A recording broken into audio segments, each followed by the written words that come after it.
Hey YouTube! Dans notre dernière vidéo, on vous montrait comment on a fait l'habillage de notre douche. Aujourd'hui, il est temps de passer à l'habillage du plafond.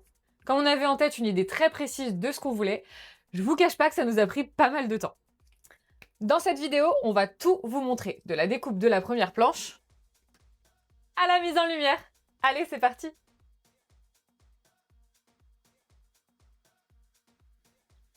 On a d'abord choisi une base de plaque en contreplaqué de 10 mm. Pour savoir quelle dimension acheter, on a mesuré au plus large et au plus long le plafond. Il s'est avéré que notre fournisseur n'avait pas de plaque assez longue.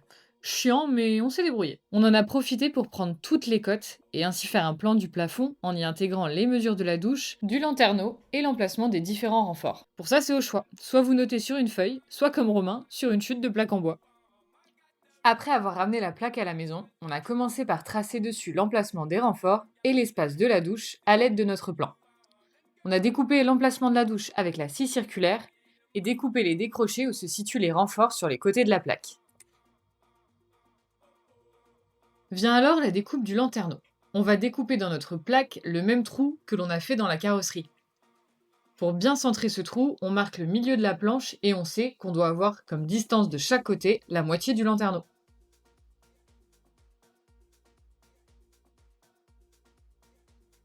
Une fois qu'on a fait ces découpes, on va devoir marquer sur notre planche l'emplacement des vis qui fixeront notre plafond dans le van. Pour ça, on vient positionner des inserts dans les renforts du toit. On essaye de trouver le juste milieu entre en mettre le plus possible pour ne pas risquer un décrochage et pas trop non plus pour le côté esthétique. Donc là, je suis en train d'ajuster un tasseau auquel je vais donner un arrondi pour qu'il ait le même arrondi que le plafond, et vous verrez après je vais le positionner au niveau de la cloison de la douche pour que quand on mette le plafond, il prenne le même arrondi que en haut. Donc ça c'est le tasseau une fois que j'ai fait l'arrondi, et donc comme machine j'ai utilisé la meuleuse d'angle et un disque avec des lamelles exprès, soit vous le trouvez dans n'importe quelle grande surface de bricolage. Arrête de faire ça! Donc là, je vais prendre 3 vis que je vais préparer et que je vais insérer ici. Déjà les visser. Et après, je vais le positionner là, en face de mes traits que j'ai préparés. Et je vais visser mes vis dedans pour le fixer. Comme ça, après, on pourra mettre les copegs là, entre le plafond qui va arriver là et, la carrosserie. Et du coup, là, j'arriverai à ras. J'ai pris mes mesures pour que le tasseau, en fait, il soit à l'équivalent de ça. Donc là, tasseau ici, tasseau là-bas et tasseau là-bas. Il nous faudra aussi ajouter des tasseaux aux endroits où il n'y a rien pour pouvoir se fixer. On a dû en mettre au-dessus des portes arrière, autour de la douche et à l'avant, juste au-dessus de notre capucine. Si tu veux voir comment on a créé un grand rangement dans notre capucine et comment on a construit notre douche fixe comme à la maison, je t'invite à faire un tour sur notre chaîne, tu y trouveras tous les tutos dont tu as besoin.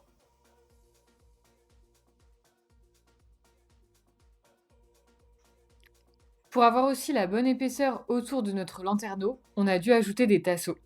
Et comme on est économe, on a fait ça avec des chutes de plaques.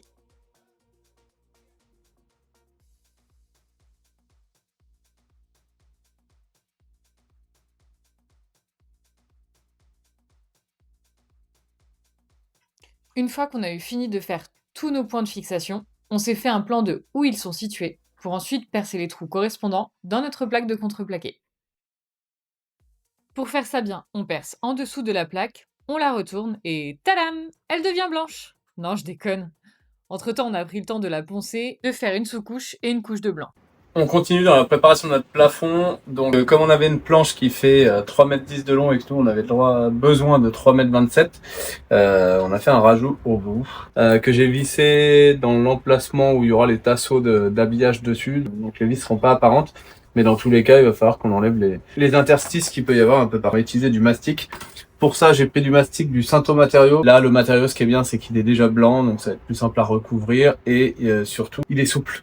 Ce qui veut dire que même s'il y a une légère variation du plafond qui bouge un peu, etc., il va moins avoir tendance à fissurer. Donc on va mélanger bien le produit, on va incorporer le durcisseur pour que ça catalyse. Et après on a en gros 5 minutes pour l'appliquer, après il sera dur. On insiste bien à mélanger le durcisseur au mastic pour être sûr qu'il durcisse partout.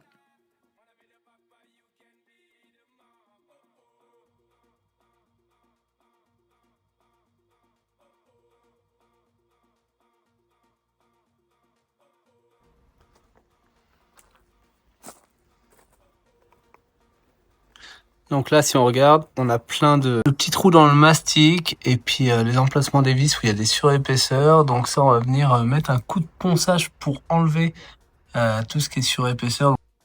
Pour le ponçage, on commence par du papier en grain 80, on passe ensuite au 150 et on se fait une finition avec du 240.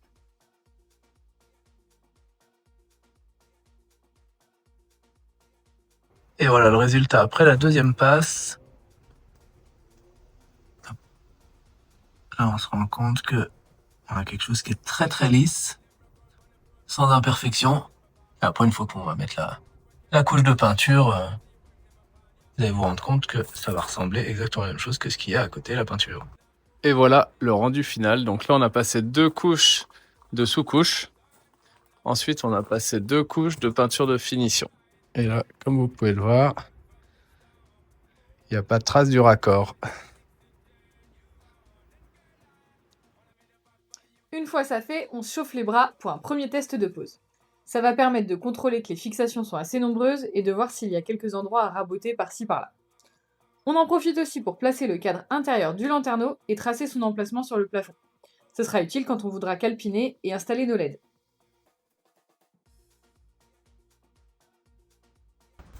Donc pour le calpinage, j'ai pris le milieu de mon plafond et après on peut soit partir avec le vide au milieu, soit partir avec un tasseau au milieu. Moi par rapport au trou que j'ai été voir au plafond dans lequel je vais mettre le trou au milieu et un tasseau de chaque côté. Ça fera que mes tasseaux en fait ils vont se retrouver au-dessus de mes vis et inserts, donc je pourrais les camoufler. Rien d'apparent une fois le plafond fixé, il me restera juste les tasseaux où il y a les inserts, les autres je les fixerai d'avance, je les collerai tous d'avance et il me restera juste ceux où il y a les inserts que je fixerai au dernier moment. Une fois que j'aurai fixé mon plafond, il y aura les vis à ras et après je viendrai mettre mon tasseau pour cacher cet insert là sur la longueur. Effectivement, calpiner nous a aidé pour être sûr de bien cacher les vis de fixation, mais ça nous a aussi permis de nous rendre compte de quel écartement de tasseau nous plaisait le plus. On voulait qu'il y ait assez de blanc apparent pour ne pas surcharger le plafond. On dirait pas comme ça, mais on a passé beaucoup de temps dessus, et il faut aussi prendre en compte 2 écartements spécifiques, ceux de nos réglettes de bandeaux LED. On a dû recommencer cette étape plusieurs fois pour trouver le calpinage parfait.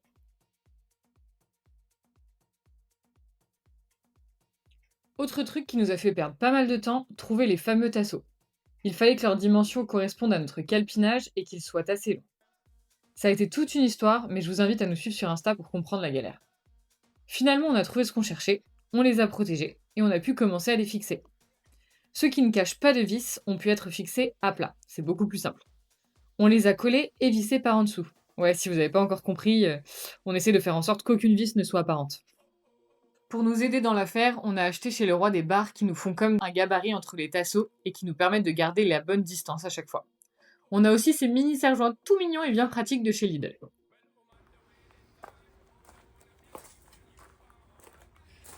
Alors là, on va ralentir, que je vous montre. Ici, j'ai prévu un chanfrein, parce que comme les tasseaux, ils sont 2,40 m au plus grand, et que là, comme vous le voyez, on a besoin de plus que ça. Du coup, je vais faire un angle, une coupe en angle sur celui-là, la coupe en angle sur celui-ci également. Et du coup, on va se retrouver avec celui-là qui va se glisser sous l'autre. Et on verra beaucoup moins le raccord que faire des raccords droits comme ça.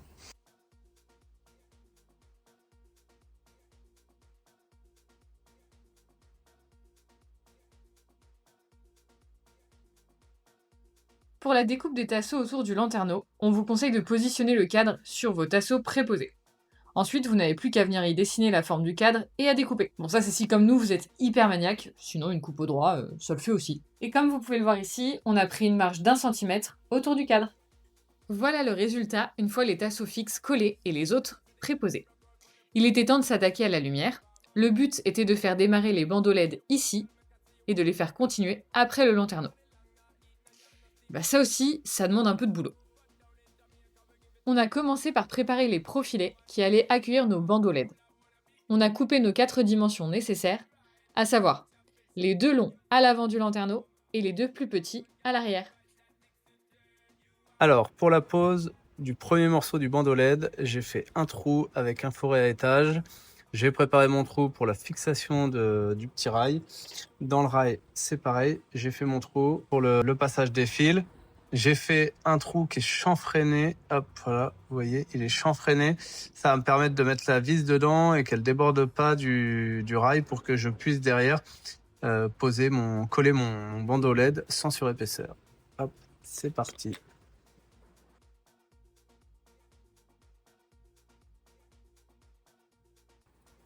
Hop, et voilà le résultat.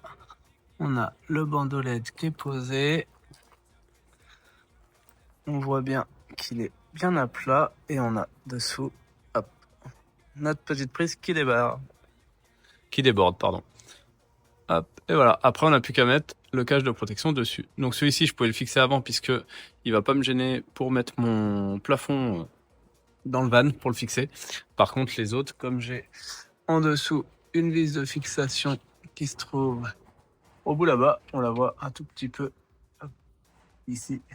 Là, j'ai la vis de fixation, donc je vais être obligé de d'abord fixer le plafond avant de pouvoir poser la LED. Voilà. Ça, c'était la partie facile. Ensuite, il a fallu raccorder les 4 longueurs de bandeau LED entre elles, le but étant de créer un faisceau électrique qui nous permette d'allumer le plafond dans sa totalité, malgré le lanterneau. Et oui, nous on a prévu une table à l'arrière du van, et il fallait bien que cet espace soit éclairé. Pour commencer, on a découpé nos 4 dimensions de bandeau. Cela fonctionne avec 3 fils, un plus et un moins, qui viennent alimenter en électricité, et le WW qui sert à faire varier l'intensité de la lumière. On vient souder ces 3 fils pour relier les bandeaux LED entre eux et créer ainsi le faisceau dont on a besoin. Là, je vais passer les fils d'éclairage pour alimenter les LED. Donc, j'ai prévu mes 3 fils, le plus et les 2 commandes. Donc, je les passe au niveau du plafond dans le trou que j'ai fait, qui va être au niveau de la barre de LED qui va là. Et après, en dessous, je vais agrafer. Hop, c'est parti. Hop.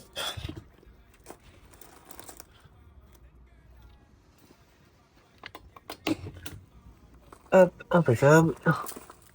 J'en ai une deuxième. Voilà. Pensez à bien régler la pression de votre agrafeuse murale pour ne pas qu'elle comprime trop les fils.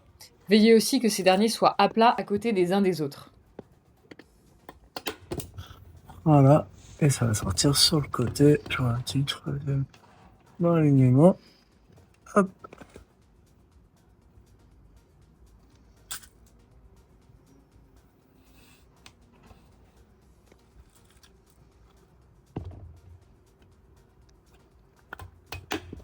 Hop. Et voilà. Et on va reproduire la même action pour la deuxième.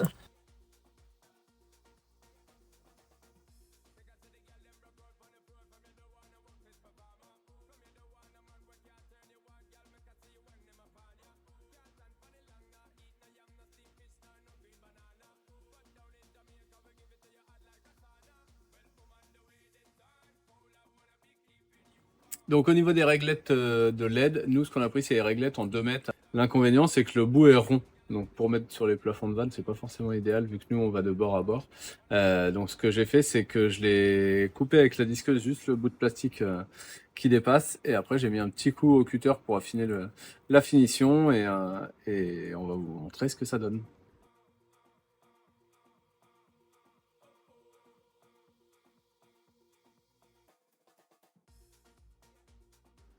Hop, et voilà. Et après, on vient l'installer sur la baguette. On a choisi des LED qui sont variables en intensité et qui peuvent passer d'une lumière chaude à froide. On s'est dit que pour notre utilisation, c'était bien suffisant.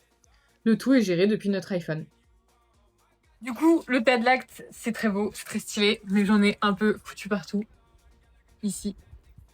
Et ça fait une surépaisseur pour le plafond. Et le chef, il a dit pas de surépaisseur pour le plafond.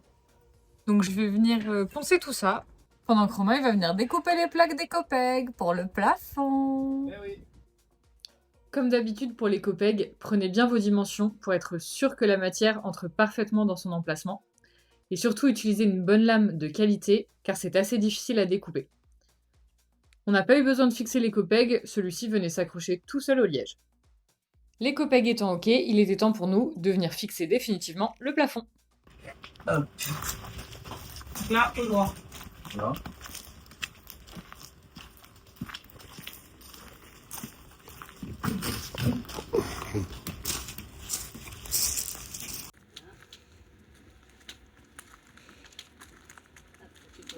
Par là, le bas.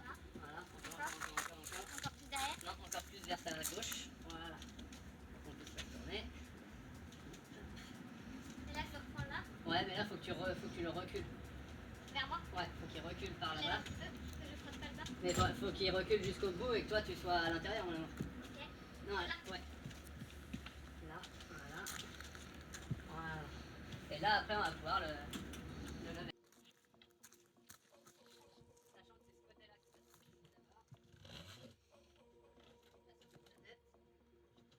côté-là qui va se coucher d'abord.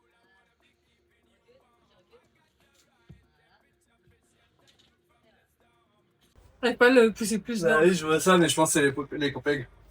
Ah oui. On peut faire les copegs. Voilà. J'ai les abdos contractés.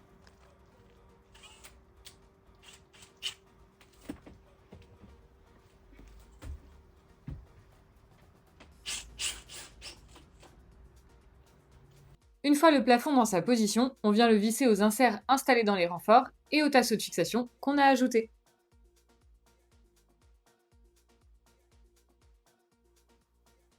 Pour un rendu net, on vient appliquer autour du plafond un joint de finition.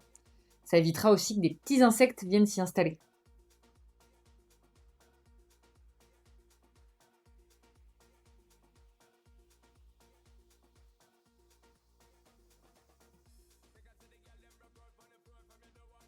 Alors là, j'ai ramené un petit peu tout ce qu'il me fallait. En été, des petites lambourdes, des bastings, un petit assaut pour voir si je peux essayer de coincer mes gabarits de 3,5 pour l'écartement. Et puis on va voir comment ça se passe.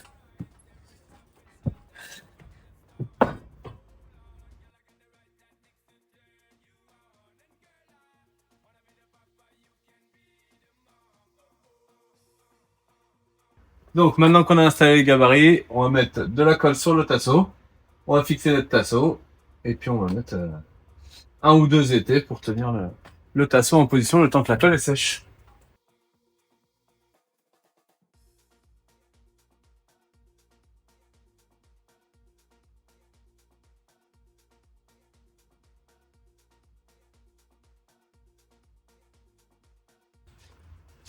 Hop, et là on voit que on a notre tasseau qui est bien plaqué. Au fond, on laisse sécher pendant 2 heures et après on passe au suivant.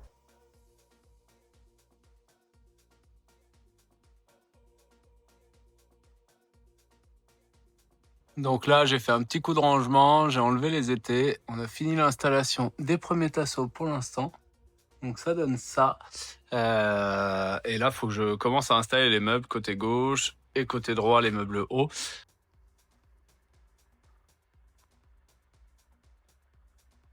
Alors, on continue l'installation des lumières.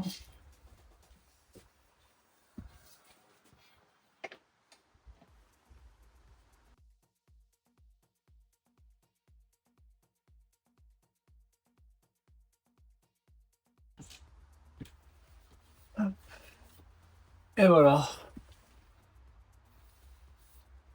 Impeccable.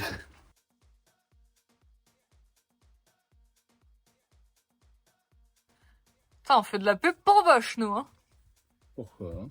Pour le laser? Bon, ce qui est bien, c'est que c'est fourni avec les bandes OLED, des petits raccords pour faire un raccord avec les faisceaux. Hop, pour l'instant, on va mettre le scotch. Ensuite, on a du coup le rouge.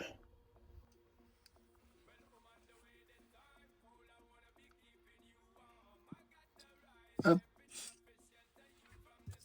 Ah, les raccords, tu serres, c'est pas comme les trucs avec les vis où tu... Non, ouais, celui-là, Mais c'est le même principe. C'est le même principe. Tu Sauf serres que là, comme tu ça, serres avec hop, la et la multi, je sais pas quoi.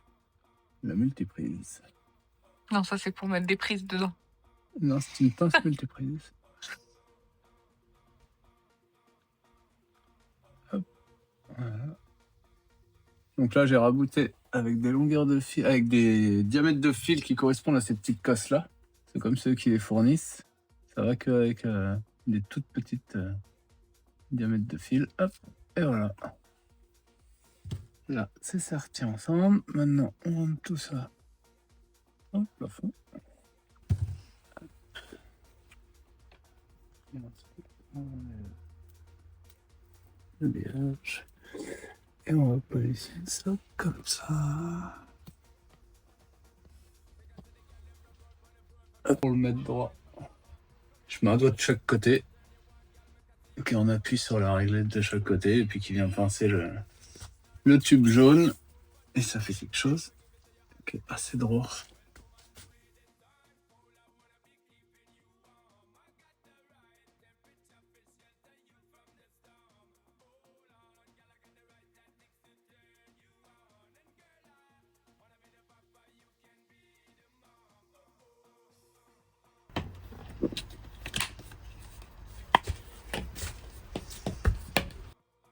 Une fois nos bandeaux LED connectés, on passe au branchement principal. Pour l'alimentation du plafond, on a prévu un boîtier qui va alimenter les LED.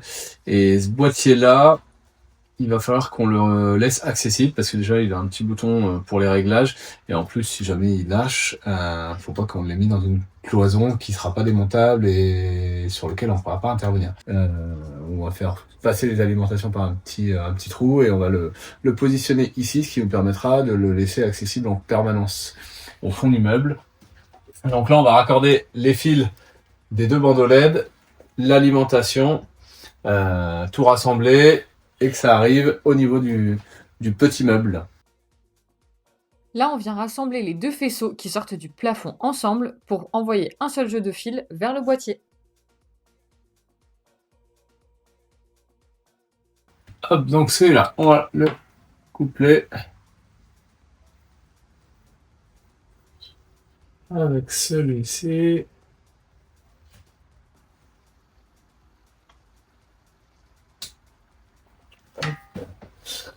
Ensuite,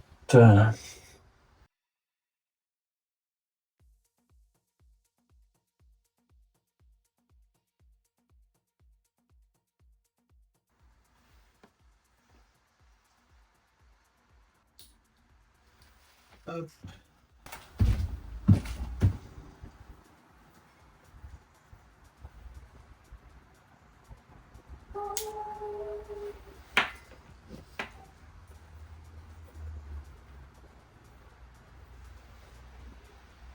Voilà. Et là, on va faire passer les trois fils le long jusque là.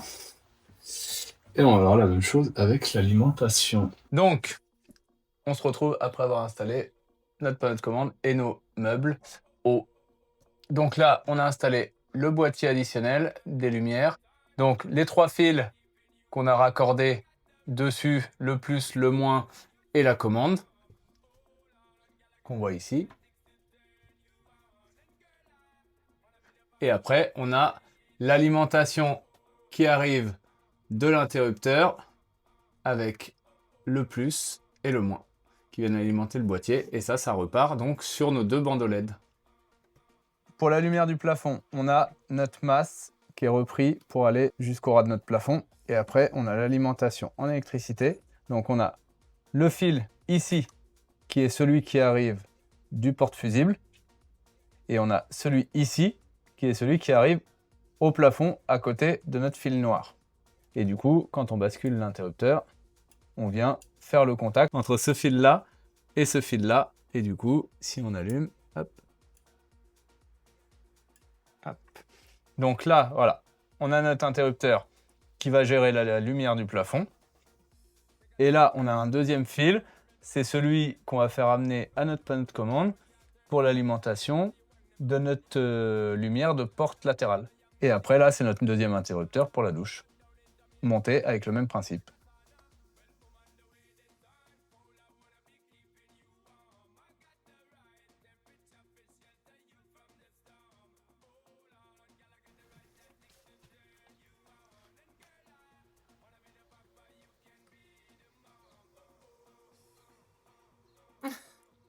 des fantômes. C'est normal, c'est le boîtier.